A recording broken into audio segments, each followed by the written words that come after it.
Hi, hello, welcome. Whew. Welcome to the best books of 2022. So, I usually don't do sit-down videos. I've only ever done like vlog style videos. So I'm excited to do a little sit-down moment with y'all today. Also, I'm a little sick, so just ignore that. I'm gonna talk about all the books in 2022 that kind of stood out to me. First things first, I read, according to my Goodreads, 29 books this year, which is pretty good considering that my goal was 12. So this year is like the year I kind of like started going buck on my reading.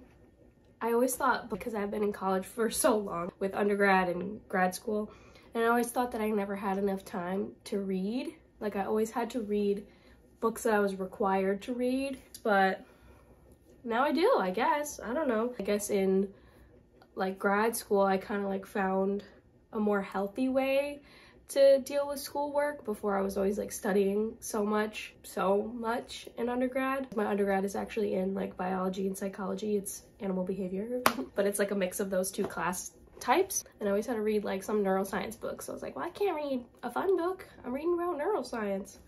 Now that I'm in grad school, I kind of figured it all out. I've got my book culture shirt on, homemade coffee with oat milk, and I'm ready to go. So I read 29 books, and that apparently equates to about 12,157 pages read. The longest book I read was Crescent City. Oh, sorry, if my bookshelves look a little, if my bookshelves look a little bare, that's because I pulled all the books out that I'm going to talk about. So sorry they look like this. So the longest book I read was Crescent City, which is this book.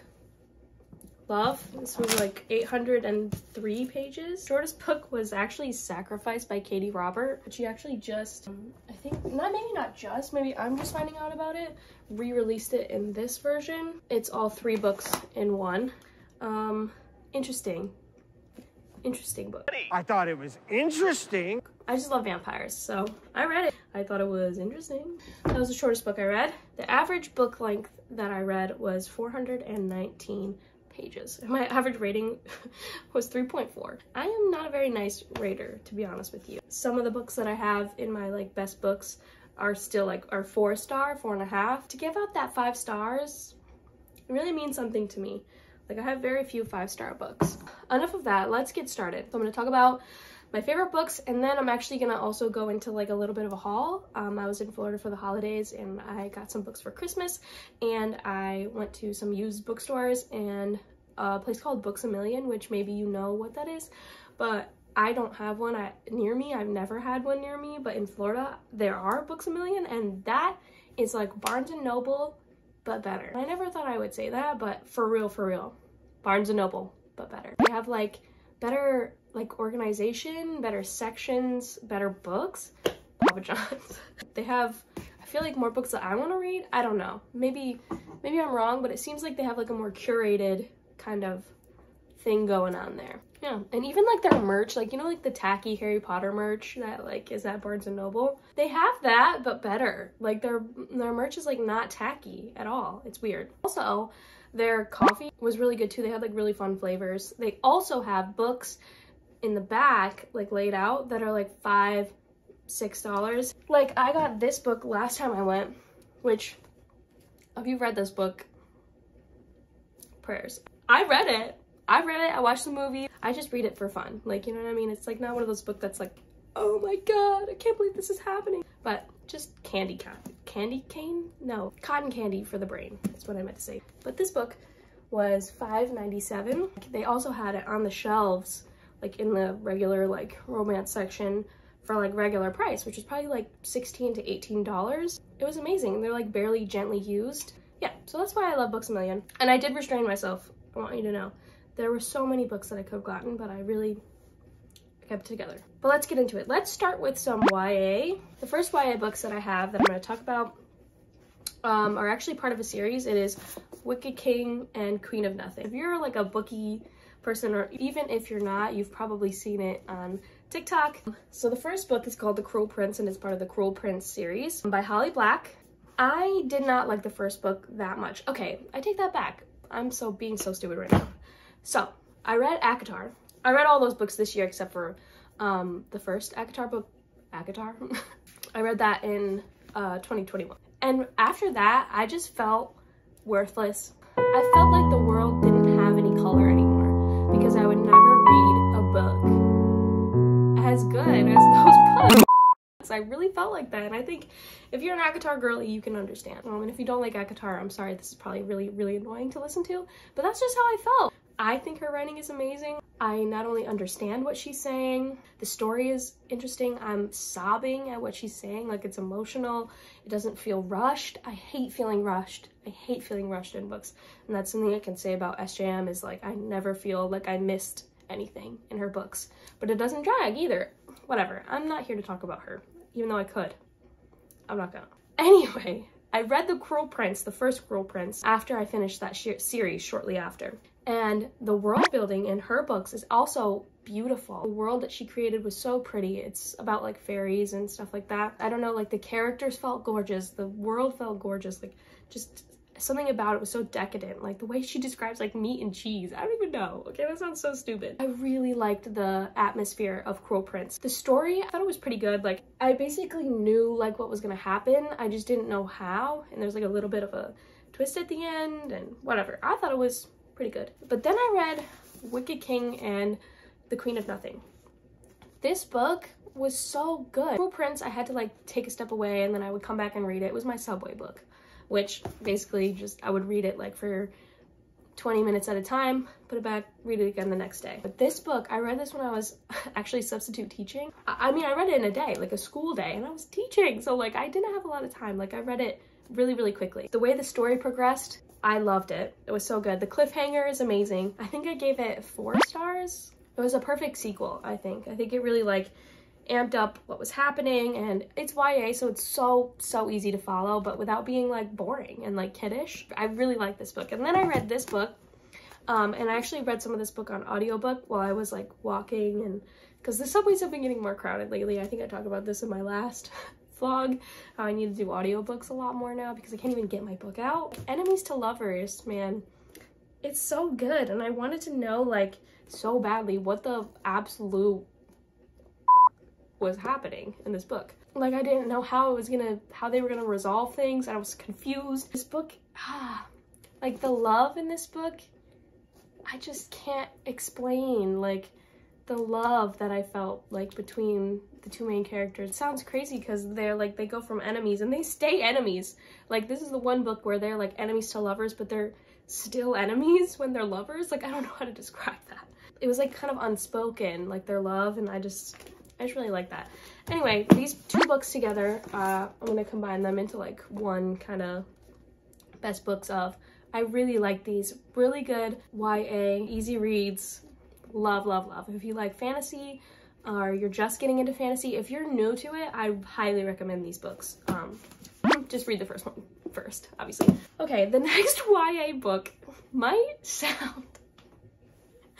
okay, I might get some hate for this, okay? But I don't care, okay? The next YA book is Midnight Sun. Okay, quiet, everybody. I can hear you laughing. I can hear you typing in the comments. I don't care what you have to say, okay? I'm a Twilight girly for life.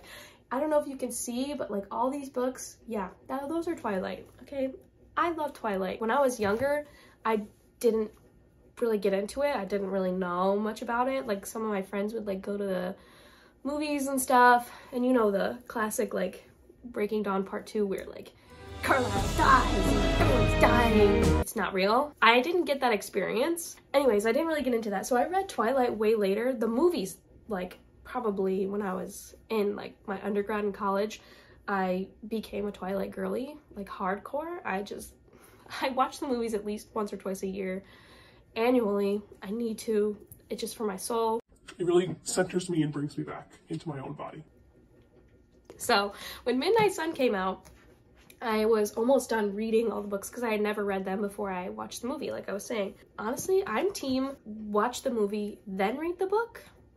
That's really unpopular. I know it is. But here's the thing. I don't want to be disappointed. Like, when I watch the movie and I'm like, this is amazing, this is incredible, and then I read the book, I only get more information. Like I only get more of the character, I only get more of everything, the world, like I get more. If I were to read the books first, then watch the movies, maybe I would be disappointed. Like, I don't know. Anyway, that made the Twilight books so much better even because there's so much more information and it just makes me happier. But anyway, I was still in the middle of reading those books when Midnight Sun actually came out, so I didn't end up getting to it until sometime this year.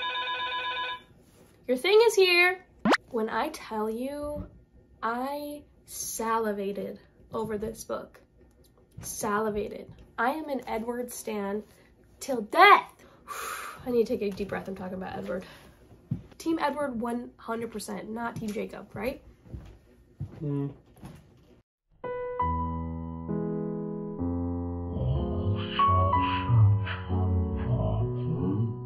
depends. On what? I can't recommend this book enough. I usually don't know how I feel about like another perspective on like what was happening. I know there's a Court of Mist and Fury, which is my favorite book ever written, basically, as of now, I guess. I know there's one fan written, but from Rhysand's point of view, I'm like, I want to read it, but like I'm hesitant to read it. I just don't know. I'm never really interested in that stuff. I will probably end up reading that because it's my favorite book. So I was like, oh, we'll see how like this is. It's amazing. The amount of stuff you get from this book. He's so much more like intelligent, which sounds really kind of mean because I love Bella. And not that she's dumb, but like she's a teenage girl and it's written like a teenage girl would think and speak. There's a charm to that as well. I can't describe how this book made me feel. I devoured this book. I had a lot of this book on audiobook. I don't know, maybe it was like 24 hours, something like that. I put that shit on like 1.5 speed and just listened. I feel like there was a ton of detail in this book, obviously. It didn't feel like too much, like it was overbearing amounts of information. I didn't feel like I missed anything. I want the rest. I want the rest of the books. I really do. The book is 816 pages. Sorry. 816 pages. Highly, highly recommend. You know, my Twilight girlies, you'll love that. Okay, now we're gonna go into straight up romance city here. I never really thought I was like a romance girly. I like romance, but I don't like love it. Do you know what I mean? Honestly, the majority of what I read are fantasy and romance, but romance books are just, I just read them for like a little entertainment. I don't read them for like, this is my favorite book. You know? I mean, there are a few contemporary romance authors out there, which I'm going to talk about a couple, who write really good stories and really good romance. Which I don't even care if there's like a super compelling story, like that doesn't bother me about romance. It's just like, I feel like I'm missing something in the romance. Some of them are cheesy, which is fine. It takes a lot for me to rate them higher than like 3.5. You know what I mean? But there are a few romance books that really make me like, So the first one is, I talked about this in my last vlog, The Love Hypothesis by Ali Hazelwood. Come on now. Like, this book was so good. Again, if you're on Book Talk, you know about this book, and I just got around to reading it. I wish I hadn't waited so long to read this. The first, maybe 75 pages, I was like, yeah, it's okay. After that, gone. It was all at once, like, so good. And it was unexpected. Like I said in my last vlog too, I'm a STEM girly at heart.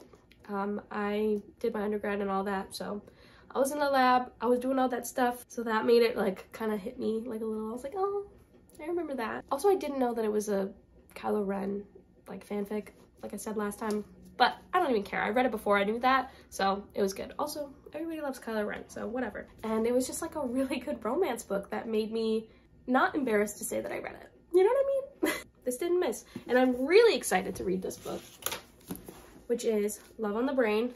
Again, what the? Very excited to read this. I love that this girlie has pink hair. It's my dream in life. And I love a man with dark hair and light eyes. That's it. That's it right there. Again, highly recommend. If you like romance, even if you don't like romance, read it. It's really good. Okay, another author I feel like I hadn't read any of her books is Lauren Asher. This book is The Fine Print, the first in the Dreamland Billionaires series. This book is so cute. I really enjoyed this book. It is like kind of like a Disneyland, Disney World sort of fanfic. Like there's 3 brothers and they all have to do something to inherit their grandfather's Disneyland. Basically, it's called Dreamland, you know. And the main character in this book, she wants to be basically like an Imagineer, kind of. Pretty cheesy thought, but I read this book while I was in Florida. I was like going to like theme parks and stuff, so this just like, I don't know, it just hit different when I read it there. The grumpy sunshine kind of vibe that goes on in this book is not so annoying where the guy's so grumpy that he's just like mean. And the banter was cute, the story was cute, and the characters felt more real than they do in a lot of romance books that I read. And it inspired me to read more by this author, and I did. I read Throttled and I read Collided. I read these 2 books, which are part of Lauren Asher's Dirty Air series. Also, love. Like, the characters feel good. You feel like you're there. It's not like too cringy. It's just, I don't know, it's kind of like the perfect balance of everything that's good about romance books. Now, the last book I'm going to talk about, and you take a deep breath to talk about it. I'm sorry if you're not an ACOTAR girly. I slept on this book for a long time. I finished ACOTAR, and I knew that this book was about Nesta, who is Feyre, the main character of first part of the ACOTAR series, her sister. I knew that, and I didn't dislike Nesta. A lot of people don't like her. I didn't love her. Like, she was kind of, I mean, she's a bitch, like that's kind of the point. I didn't think anything could really hold a candle to Feyre and Rhys. Like, I just was like, oh, I don't really care. Like, Cassian's like a big puppy dog. Like, he's a fighter, he's a warrior or whatever, but he's got like this silly personality, you know? Which I love. I think that's so cute, but I was like, oh, nothing can really beat Rhys. Like, Rhys is like, he's the man, right? I'm still a Rhys girl. I really am. I can't even tell you the amount of tears that I shed at this book. I can't tell you. I was sobbing. I mean, just the story of like Nesta and like her friends, it's beautiful. I don't know, she just writes beautiful stories. This book had me sobbing, crying my eyes out, literally a puddle of tears. Not only like Cassian and Nesta's relationship, but like I said, like Nesta and her 2 friends, like the bond and the things that they overcome. I can't tell you how amazing this book was. I'm so sad that I slept on it for so long. I really, really am. I own 3 copies of this book. Don't ask me why. There's a quote in this book: "I am the rock against which the surf crashes. Nothing can break me." It's so good. It's so good that I thought I was gonna be like devastated to read anything that wasn't Feyre and Rhys. I loved this. I loved it. It was so beautiful. It's compelling. I know people like kind of make fun of these books. People have different tastes. I completely understand. I loved this book. I loved it. So yeah, those were my top reads, I think, from this year, which kind of got like an array of things. I mean, these are kind of books that if you're a reader, you've probably read them. Giving myself time this like past year to read the things that I want to read, it's been the best thing that I've probably ever done. Unfortunately, it's not that good for my wallet, as you can see. From Books A Million, I did actually only end up getting 1 book. I know. And it was this. Terms and Conditions by Lauren Asher. It's the 2nd book in the Dreamland Billionaire series. I haven't really started much of it yet. This is, I guess the trope would be fake dating, but marriage. They're married. I don't know. Fake married? I don't know. Grumpy Sunshine. He's way grumpier than the other one. So far, so good. I also got this thing to start annotating. I got this from Books A Million too. Can't really see it. It's like just little tabs that stand for different things, and then you like tab the book and then you know what they mean because you have like the guide here. I like it. I think I'm gonna like annotating my books. I think I'll be able to get into that in the new year, but these ones aren't very sticky, so they kind of have been like falling out. That's the first book I got. Then I also got Addicted to You. I'm excited to start the Addicted to You / Calloway Sisters series. You like read them in tandem, so like you read some of these and some of like the Calloway Sisters books together. There's like an order you have to follow. I don't really know much about it, but I'm gonna start doing that. I'm excited. I've seen this a lot on BookTube specifically. I'm excited to start that. I got this from my fiance's sister. And what else? Oh yeah. I really don't have a lot to say. It is what it is. We'll see how I like it. I don't know. I was never gonna read these. Never. Never. But I saw this TikTok and I wish I could remember this user's name. She had just gotten out of the shower and she did like a reading vlog of this book. And she read it and she said, this is good. Like really good. We'll see. Cause it's looking suspicious, okay? I'll bet an alien. Come on. But I'm trusting the process. I'll keep you updated about how I feel about this book. What else did I get? Oh yeah. This is from the used bookstore. I got the short Second Life of Bree Tanner. I got this for $4. Haley. I've never read this, but I just wanted to complete my like Twilight collection. Also, at the used bookstore, I got the graphic novel of Twilight. I don't know why this is such like a Twilight Central video. I'm sorry, it's just me. I had to get this. Like, I had to have this. So I only got, this is like part 1 or something like that, volume 1. So there's more. I got this for $4. Hell yeah. So I'm reading Throne of Glass right now, which is an SJM series. When I was at the used bookstore, I saw these bad boys. Wait, no, I didn't. This one I got for Christmas. That's what it is. I got this for Christmas, which is the first book. It's like a prequel book. But the way I'm reading the series, the special way that's supposed to like break your heart, where you read like 1, 2, 3, this book, which is, even though it's a prequel, when it came out after the series was published.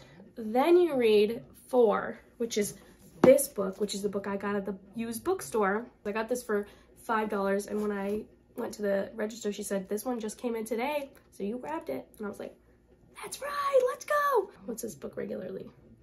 Yeah, it's like $12, $13. So then you read this book, then you tandem read the next 2 books, and then you read the last book. I don't know, I didn't come up with it, but I will be reading it that way just to see. Maybe that's it.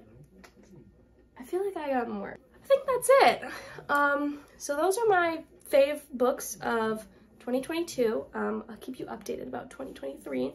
I've already read a couple books this year, and I'm just really enjoying reading. It's like, it is my favorite thing to do. I think I might need to invest in a Kindle because my bookshelf is getting way too full. Yeah, I hope you liked this video. Thanks for watching my little sit down video. I know I don't really do that. Maybe I'll start doing some more book stuff. Anyway, happy 2023. I hope you have a great new year. 2023 is the year that I graduate. It's gonna be a great year. I love a fresh new year. Who doesn't, right? I hope you have a great new year. I hope you start some new things or continue the things that worked that you did last year, or just go with the flow and have a great year. And I'll see you guys in my next video. Goodbye!